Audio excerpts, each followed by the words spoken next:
사람이 일생을 살아가는 동안 가장 큰 축복은 사람과의 만남입니다. 내가 누구를 만나냐에 따라서 인생은 확연하게 달라지게 됩니다. 사기꾼을 만나게 되면 사기를 당하게 됩니다.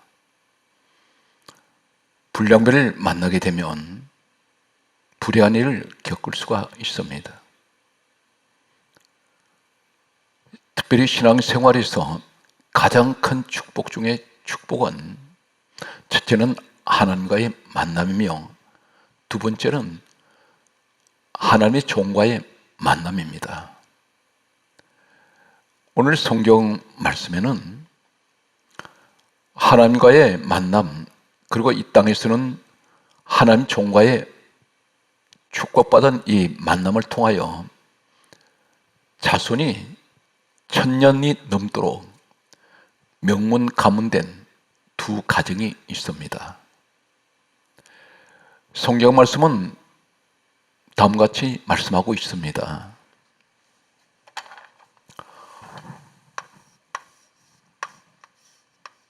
출애굽기 17장 1절에서 2절 말씀과 6절 말씀과 8절, 10절, 11절 말씀과 12절 말씀과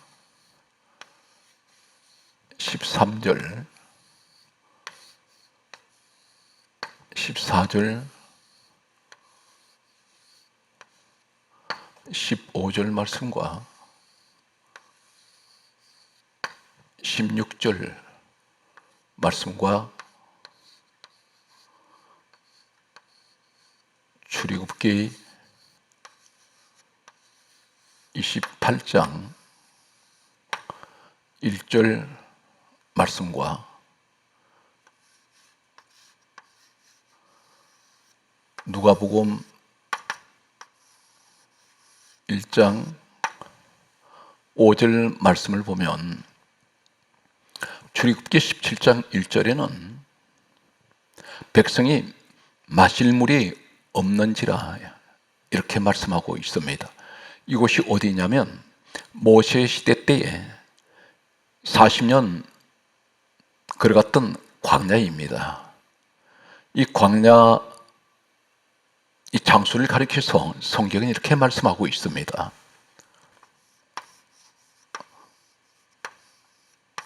사도행전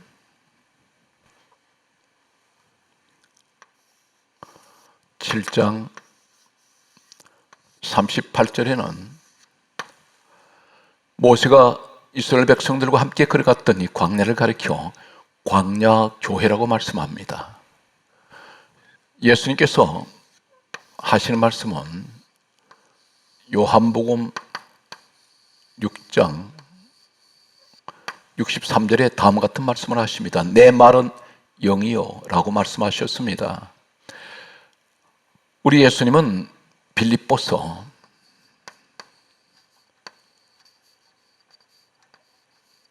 2장 6절에는 우리 예수님께서 하나님 본체가 되십니다. 하나님께서 말씀하시는 이 성경은 디모데후서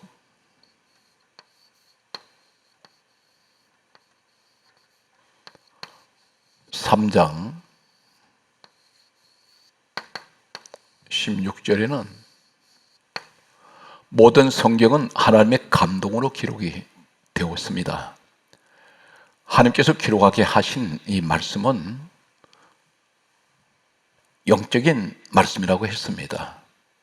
모세 시대에 있었던 이 광야에서 일어난 이 사건은 모세 시대로부터 약 1500년 후에 이 땅에 교회에서 일어나는 사건을 말씀하고 있습니다. 그래서 광야교회라고 말씀합니다. 출애굽기 17장 1절에 보게 되면 백성이 마실 물이 없는지라 말씀하시면서 출애굽기 17장 2절에서 3절까지 말씀은 그들이 다투기 시작합니다. 원망을 했습니다. 신앙생활에서 특히나 이 광야 교회라고 하는 오늘날 교회 생활이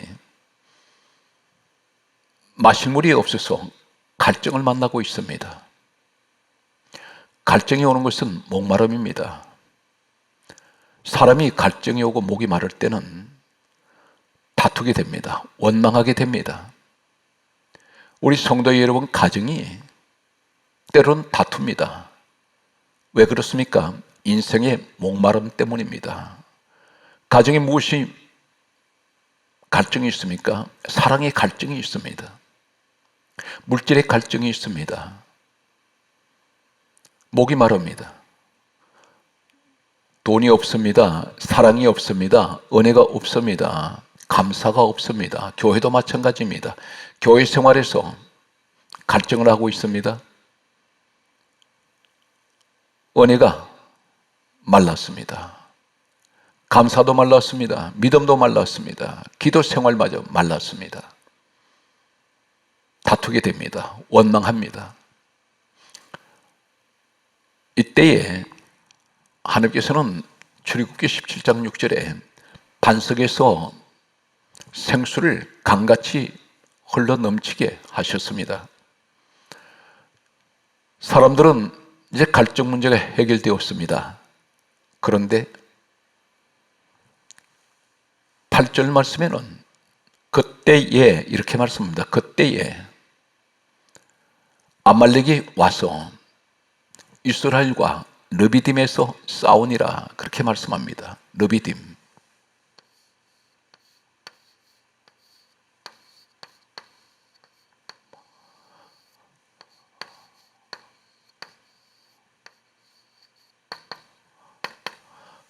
르비딤은 쉬는 곳, 휴식이라는 그런 의미를 가지고 있습니다.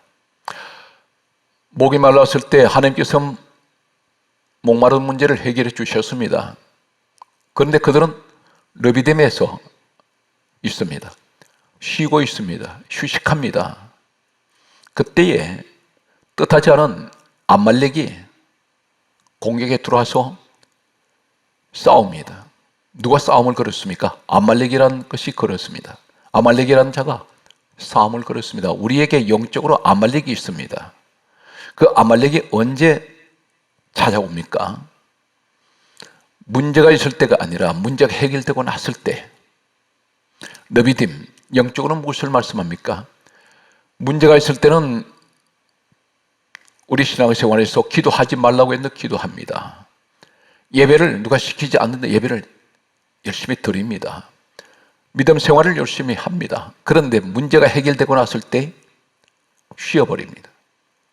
르비딤에 있는 이스라엘 백성들처럼 그들은 쉬고 있습니다. 무엇을 쉽니까? 기도가 쉽니다. 기도가 중단됩니다. 문제가 해결됐기 때문에, 목마름이 해결되었기 때문에.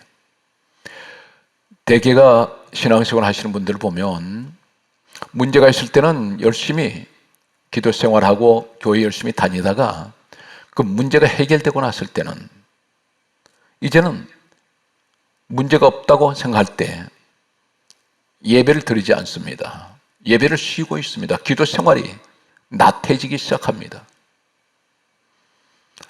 성경에는 선줄로 생각할 때는 넘어질까 조심하라 말씀하셨습니다. 이때에 출애굽기 17장 10절에 보게 되면 모세가 산 꼭대기로 올라갔습니다. 그리고 11절 말씀에 보게 되면 모세가 손을 들면 이스라엘이 이기고 손을 내리면 아말렉이 이겼습니다. 이것은 손을 든다는 것은 기도를 말씀합니다. 모세가 손을 들었을 때 산 아래에 이스라엘 백성들이 전쟁에서 이겼습니다. 이것은 바로 무엇을 말씀합니까? 기도의 싸움이라는 것입니다. 그 기도는 하나님께서 직접 그 싸움을 개입을 하셔서 이기게 하신다는 것입니다. 이때에 모세의 손이 피곤하여 더 이상 손이 올라가질 않습니다. 그때에 출애굽기 17장 12절에는 모세 곁에 있던 아론과 훌이 양편에서 모세 손을 붙들어 올렸습니다. 12절은 이렇게 말씀합니다. 해가 지도록 손이 내려오지 아니한지라. 세 사람이 연합을 했습니다. 세 사람이 힘을 합했습니다. 그리고 그들은 한 몸이 되다시피 해서 손을 붙들어 올렸을 때에 성경 말씀은 놀랍게도 13절에 말씀하시기를 여호수아가 아말렉을 무찌르내니라. 하나님께서 이 싸움을 이기게 하셨습니다. 이때 하나님께서 하시는 말씀이 있습니다. 14절에 이것을 책에 기록하고 그리고 기념하고 외워 들리라 그렇게 말씀하셨습니다. 책에 기록하라고 말씀하셨습니다. 하나님의 책에 기록하고 그리고 기념하고 그리고 외우라 하였습니다. 들리라 말씀합니다. 이 말을 사방에 들려주라고 말씀합니다. 어떤 의미일까요? 그리고 출애굽기 17장 15절에는 이 말씀에서 여호와 니시라고 말씀하셨습니다. 여호와 니시는 여호와의 깃발이라는 의미를 가지고 있습니다. 다시 말해서 하나님께서 승리하셨다는 것입니다. 그리고 16절에는 하나님께서 여호와께서 맹세하셨습니다. 대대로 아말렉과 싸우리라 말씀하셨습니다. 이 아말렉이 어떤 것입니까? 가난의 아말렉, 질병의 아말렉, 사람에게서 오는 여러 가지 문제의 아말렉이 있습니다. 환경에서 오는 수많은 아말렉이 있습니다. 방심하고 르비딤에서 쉬고 있을 때 이 아말렉이 언제든지 공격해 들어옵니다. 그런데 하나님께서는 세 사람이 연합을 했을 때에 이 아말렉을 하나님께서 이기게 하셨습니다. 그리고 그 아말렉을 대대로 싸워서 이기게 하시겠다고 말씀하십니다. 오늘 이 말씀 속에서 눈여겨 주목할 수 있는 것은 바로 출애굽기 17장 12절 내용입니다. 아론, 훌, 이 두 사람은 광야 교회라고 말씀하는 이 광야의 중직입니다.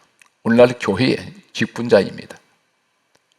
그런데 주의 종을 중심으로 두 사람이 팔을 붙들어 올렸습니다. 하나님께서 책에 기록하고 기념하고 외워 들리란 이 말씀은 오늘 본문 말씀밖에 없습니다. 아말렉이 무엇이 그렇게 대단할까요? 소수의 무리입니다. 성경 전체는 수많은 전쟁이 기록되어 있습니다. 엄청난 대전쟁이 있었습니다. 그런데 하나님은 한 번도 이것을 책에 기록하고 기념하고 외워 들리라는 말씀을 하신 적이 없습니다. 홍해바다 하나님께서 가르셨습니다. 거대한 홍해바다를 하룻밤 사이 가르실 때 이것을 책에 기록하고 기념하고 외워 들리라는 말씀은 없습니다. 여호수아가 여리고성을 이스라엘 백성들과 함께 돌 때 여리고성이 하나님께서 무너뜨리셨습니다. 그때에도 하나님께서는 이것을 책에 기록하고 기념하고 외워 들리라고 하신 말씀이 없습니다. 신약에 와서는 나사로가 죽은 지 나흘이 되었을 때 예수님께서 무덤 밖에서 나사로야 나오라 말씀하실 때 나사로가 살아서 나왔습니다. 그런데 이 나사로 사건에서 책에 기록하고 기념하고 외워 들리는 말씀은 없습니다. 그런데 왜 이 내용이 그렇게 중요합니까? 그것은 바로 12절에 말씀하시는 세 사람이 연합을 했을 때 13절에 하나님께서 전쟁에서 이기게 하시고 14절에 책에 기록하고 기념하고 외워 들리라고 말씀하시면서 15절에 여호와 니시라고 말씀하셨습니다. 하나님의 성이라고 말씀합니다. 그리고 16절에는 하나님께서 맹세하시기를 아말렉과 대대로 싸우리라 말씀하셨습니다. 하나님께서 이번 본문에서 가장 기뻐하시는 것은 어떤 것입니까? 하나님의 종과 그리고 성도가 연합하는 것입니다. 예수님께서 이 땅에 오셨을 때 하나님과 죄인된 우리를 십자가에서 예수님 몸을 버리실 때 연합하시기 위해서, 하나 되게 하시기 위해서 오셨습니다. 하나님께서는 교회 생활에서 가장 기뻐하시는 것은 하나님 종과 성도들이 연합하는 것입니다. 하나 되는 것입니다. 오늘 성경 말씀에는 다음 같은 말씀을 하셨습니다. 말라기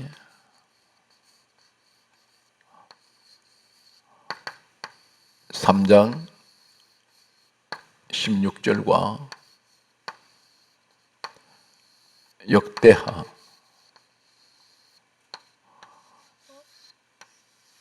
36장 16절 말씀과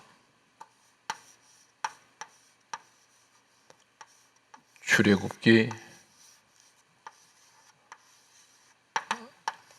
28장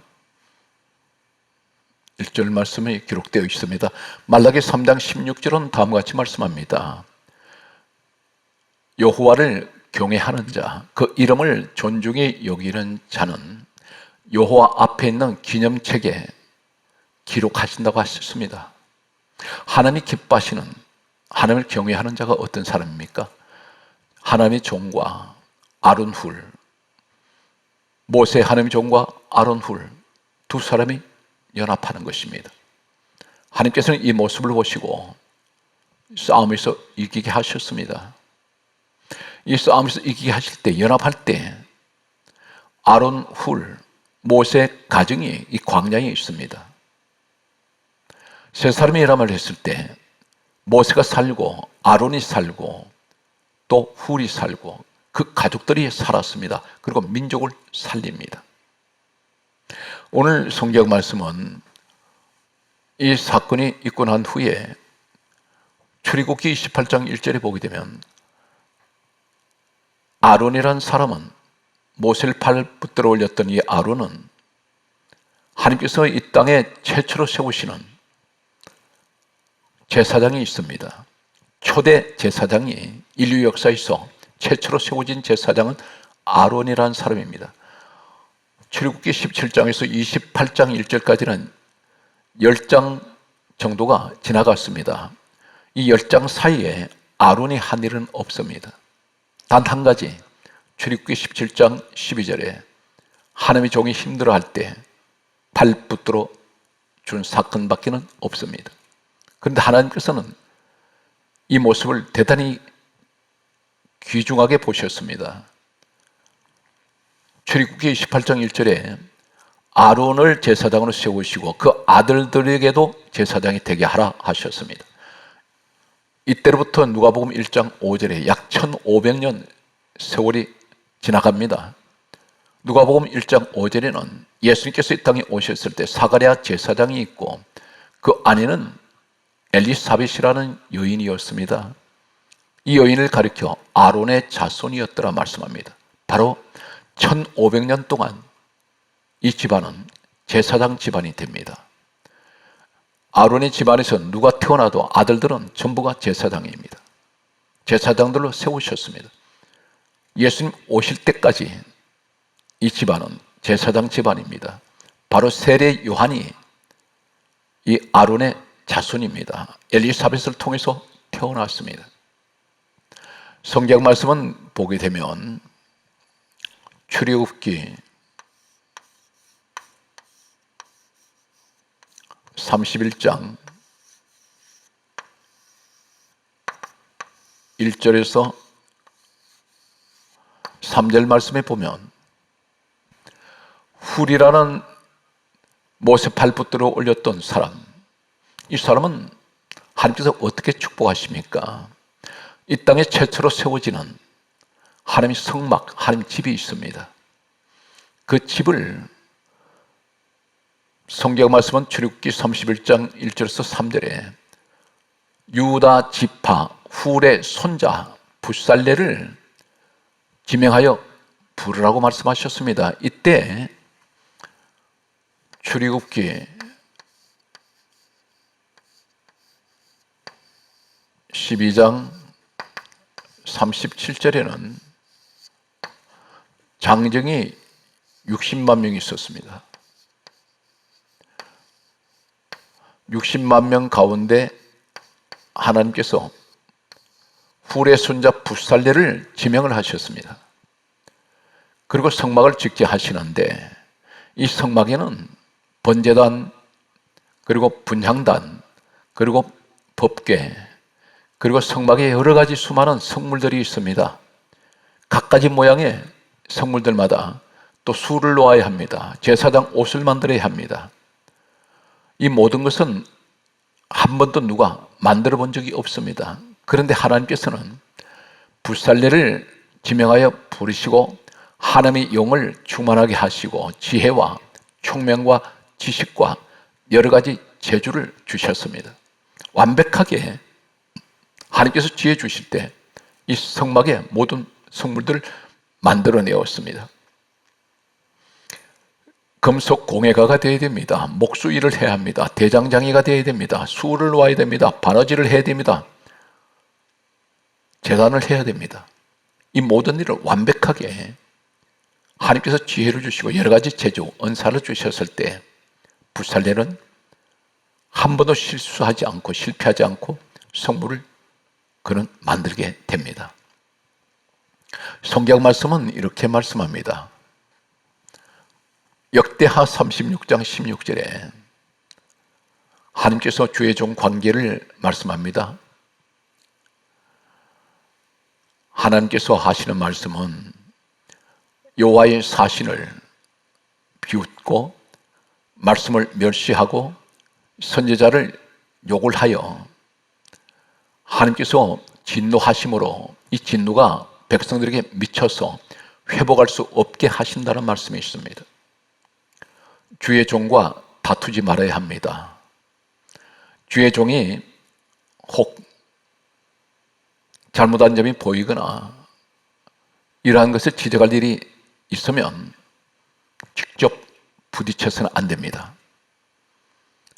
주의 종을 하나님이 세우셨기 때문에 하나님께 낱낱이 주의 종에 대해서 기도하셔서 하나님께서 주의 종을 다스리도록 하셔야 됩니다. 하나님께서 다스리시는 것은 문제가 일어나지 않습니다. 그러나 사람이 문제를 해결하려고 하면 반드시 시끄러워집니다. 누군가는 상처를 받게 됩니다. 성경 말씀은 에베소서 1장 23절과 요한복음 2장 21절에는 성전은 주님 몸이고 교회가 주님 몸이라 있습니다. 주님 몸된 교회에서 다투면 안 됩니다. 싸워서는 안 됩니다. 마찬가지로 가정에 돌아가셔도 그 가정은 예수 그리스도의 가정입니다. 하나님을 믿는 믿음의 가정입니다. 다투면 안 됩니다. 싸우면 안 됩니다. 왜 그렇습니까? 성경 말씀을 보게 되면 고린도전서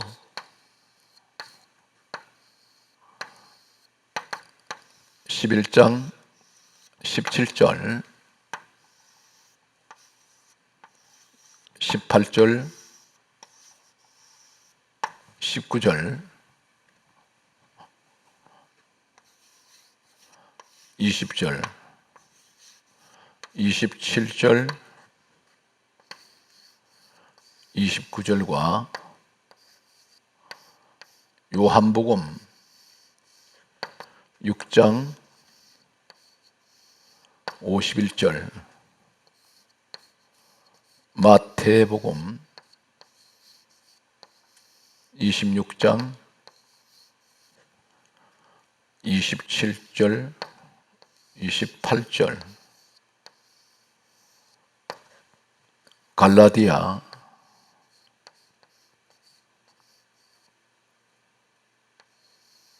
6장 6절, 히브리서 13장 17절 말씀에 보면 고린도전서 11장 17절에 너희가 교회에 모일 때에 유익이 되지 못하고 도리어 해로움이라 하셨습니다. 교회 모임이 해로운 모임이 있다고 했습니다. 그것은 18절에 분쟁한다고 했습니다. 분쟁. 교회에 모여서 다투고 싸웁니다. 비방합니다. 헐떴습니다. 분쟁을 하기 때문에 이것은 해로운 모임이라고 말씀합니다. 그러면서 하실 말씀이 파당을 짓는다고 말씀합니다. 파당. 파당이 무엇입니까? 내 편, 네 편을 만들고 있습니다. 장로 편을 만들고 목사 편을 만들고 권사 편을 만듭니다. 편가르기를 하고 있습니다. 그러면서 파당이 있어야 옳다 인정함을 받은 자들이 나타나게 되리니 말씀합니다. 이것을 부추기는 자들이 있다는 것입니다. 선동하는 사람이 있다는 것입니다. 그때에 하나님께서 하신 말씀은 20절에 말씀하시기를 주의 만찬을 먹을 수 없나니 말씀하셨습니다. 주의 만찬은 성찬입니다. 성찬은 떡과 포도주를 먹고 마십니다. 그런데 분쟁하고 파당을 지으면서 교회를 때론 난장판을 만듭니다. 교회를 혼란을 하게 만들고 교회를 찢어 놓습니다. 사람과 교회를 다 갈라 놓습니다. 그러면서 성찬을 하면 27절에 말씀합니다. 주의 몸과 피에 대하여 죄를 짓는 것이라 했습니다. 자신을 살피고 분별하라고 말씀합니다. 그런데도 분쟁하고 파당 짓습니다. 남을 비방합니다. 헐떴습니다. 욕을 합니다. 그러면서 성찬을 계속하면 29절에 말씀합니다. 자기 죄를 먹고 마시는 죄를 범하는 것이라 했습니다. 죄 사함이 오지 않습니다. 자기 죄를 먹고 마신다고 했습니다.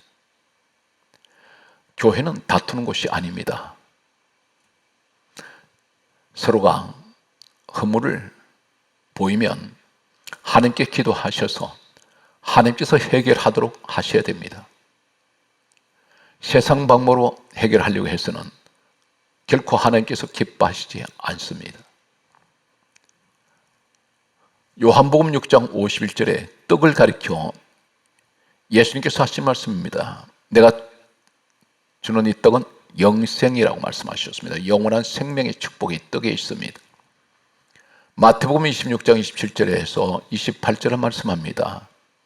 포도주를 주시면서 하실 말씀이 받아 마시라. 이것은 죄 사함을 얻게 하리고 흘리는 바 나의 피 곧 언약의 피다. 그렇게 말씀하셨습니다. 우리가 성찬을 하는 것은 어떤 이유가 있습니까?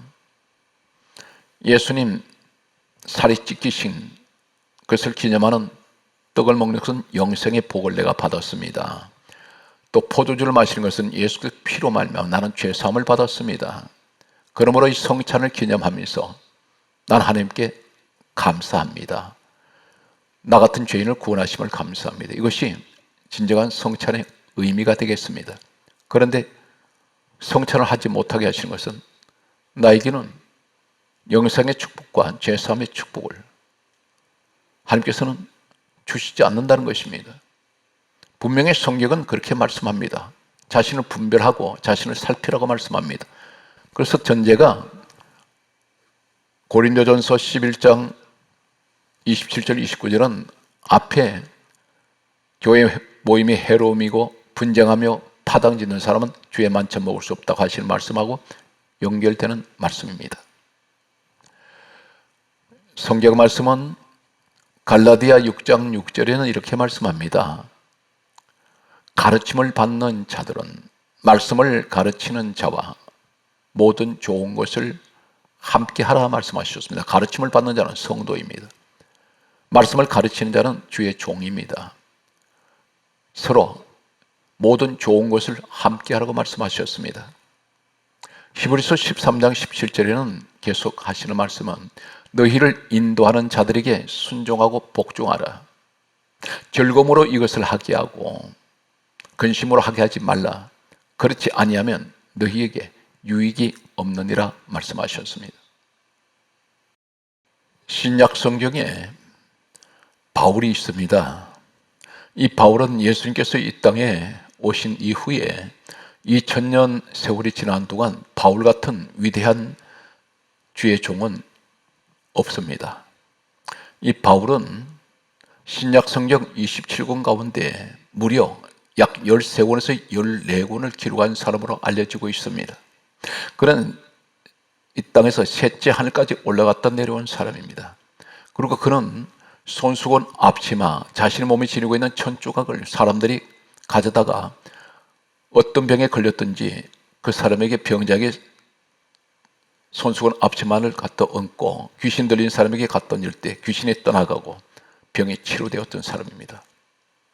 이 사람은 전무후무한 놀라운 많은 체험을 한 사람입니다. 그리고 하나님께서는 가장 많은 능력을 주셨던 사람 중에 한 사람입니다. 그런데 이 사람에게 치명적인 가시가 있었습니다. 고린도 후서 12장 7절에 보면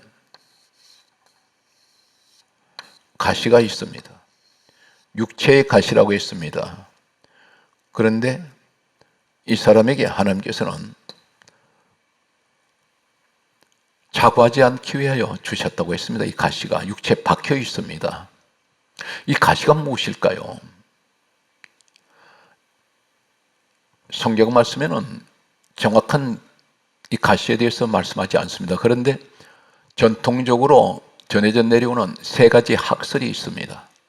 세 가지 학설 가운데 하나는 만성 두통으로 알려져 있습니다. 늘 바울이 머리가 아팠다고 합니다. 또 한 가지 학설은 만성 안질병이 있었다고 합니다. 눈병이 있습니다. 그는 늘 시력이 좋지 않았다고 합니다. 학자들 사이에서 가장 유력한 학설은 간질병으로 알려져 있습니다. 간질병이 가장 유력한 학설은 어디를 근거하고 있을까요? 갈라디아 4장 14절에서 15절 말씀에 보면 갈라디아 4장 14절에 바울이 갈라디아 교회의 성도들에게 다음과 같은 말을 합니다. 너희를 시험하는 것이 내 육체에 있다고 했습니다. 시험하는 것, 시험거리가 자신의 육체에 있다고 했습니다.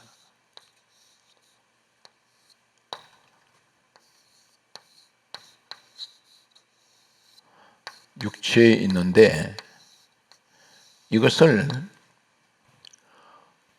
너희들이 업신여기지도 아니했다고 했습니다. 업신여기지 아니했다고 했습니다.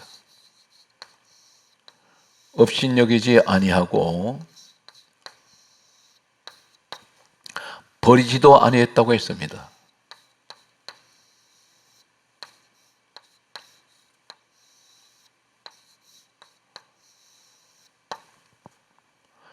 만약에 안질병이었다면, 두통이었다면 누구에게나 두통은 생길 수가 있습니다. 머리가 아플 수가 있습니다. 눈이 시력이 나빠질 수 있습니다. 그런데 그것을 가지고 사람들이 이것이 시험거리일까요? 자신에게도 그렇게 눈병이 올 수가 있고 머리가 아플 수가 있습니다. 그런데 이 시험하는 것이 육체에 있는데 이것을 업신여긴다고 했습니다. 업신여기지 아니하고 이 말씀은 만약에 두통이나 안질이 있는데 눈병이 있다고 해서 사람들이 업신여길까요? 그리고 버리지 아니했다고 했습니다. 과연 두통이나 안질 때문에 바울을 사람들이 버릴까요? 그렇지가 않습니다. 여기서 가장 유리한 학설은 간질병으로 알려지는 것은 간질병은 심각한 병입니다. 갑자기 사람이 시도 때도 없이 쓰러져서 꽈배기처럼 몸이 꼬이고 입에 거품을 품고 눈이 돌아가 버립니다. 만약에 바울이 간질병이었다면 이것은 보는 사람들한테 엄청난 시험거리입니다. 그런데 갈라디아 교회 성도들은 바울에게 있는 이 사람들을 시험하게 하는 그 시험이 육체에 있으나 없이 여기지 아니했다고 했습니다. 주의 종으로서 그들은 이 바울을 대했습니다. 버리지 아니했습니다. 15절에까지 말씀 내용을 보게 되면 14절엔 또 이렇게 말씀합니다. 오직 하나님의 천사와 같이 그리스도 예수님과 같이 영접하였다고 말합니다. 이 갈라디아 성도들은 주의 동에 대해서 대단한 그러한 마음을 가지고 있습니다. 바울에게 있는 육체의 약점을 그것을 가지고 무시하지 않았습니다. 오히려 하나님 천사와 같이 예수님과 같이 영접했다고 그렇게 말합니다. 그리고 15절에 하는 말이 바울이 이렇게 말합니다. 내가 원하였다면 너희들 눈이라도 뼈서 나에게 주었으리라. 그렇게 말합니다. 오늘날 한국 교회가 분쟁합니다.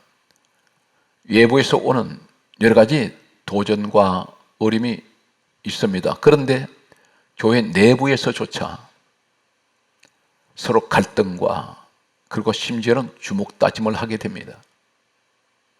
이것은 분명 하나님 기뻐하시지 않습니다. 문제가 올 때일수록 서로 무릎을 꿇고 하나님께 기도해서 이 문제가 하나님께서 해결하도록 해야 합니다. 그러나 대개가 세상 방법으로 해결하려고 하고 있습니다.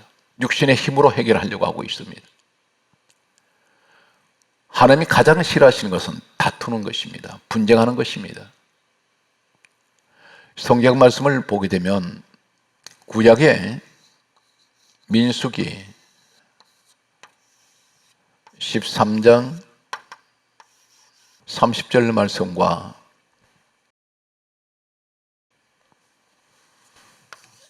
민수기 14장 10절 말씀과 14장 30절 말씀이 있습니다. 이 말씀에서 보게 되면 민수기 13장 30절에 갈렙이 모세 앞에서 이렇게 기록하고 있습니다. 이때 상황은 12명의 정탐꾼이 가나안 땅에 들어갔다가 40일 동안 가나안 땅을 정탐하고 돌아와서 10명이 이렇게 말합니다. 지금 가나안 땅에 들어가면 우리 다 죽는다. 그곳은 아낙이라는 자손들이 거인들이 살고 있고 우린 애굽으로 돌아가자 말합니다. 이때 여호수아 갈렙이 하나님이 우리와 함께 하시니 우린 능히 들어갈 수 있다고 말합니다. 그때에 갈렙이 모세 앞에 서 있는 것은 가로막고 서 있습니다. 하나님의 종 앞에 있는 것은 민수기 14장 10절에 보면 온 회중이 손에 돌을 들고 있습니다. 모세가 돌에 맞아서 죽을 수 있습니다. 이것을 갈렙이 막았었습니다. 대신 하나님 종 대신에 모세 대신에 자신이 돌을 맞겠다는 것입니다. 하나님께서는 민수기 14장 30절의 말씀을 보면 다음과 같은 말씀을 합니다. 갈렙과 여호수아 외에는 결단코 가나안 땅에 들어갈 수 없느니라 말씀하셨습니다. 이 여호수아는 여호수아 1장 1절의 말씀을 보게 되면 여호수아는 모세의 수종자입니다. 애굽에서 나왔던 사람들 60만 명입니다. 60만 명 가운데 하나님께서는 말씀하시기를 광야에서 새로 태어난 사람들과 그리고 애굽에서 나온 사람 중에는 여호수아 갈렙 외에는 가나안 땅에 들어갈 수가 없다고 말씀합니다. 모세에게는 철저하게 이 모세에게는 여호수아 갈렙 같은 모세를 지켜주는 사람이 있었습니다. 오늘 이 말씀에서 우리에게 하시는 말씀은 하나님은 우리에게 연합하시는 것을 기뻐하십니다.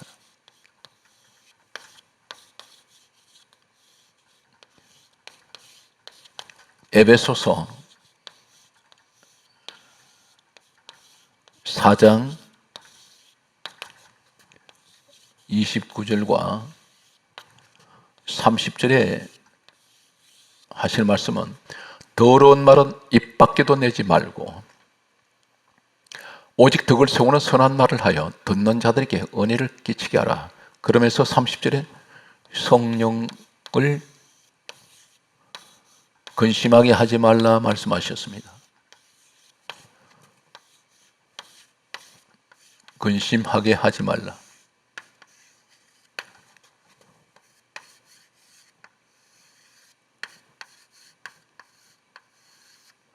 근심하게 하지 말라.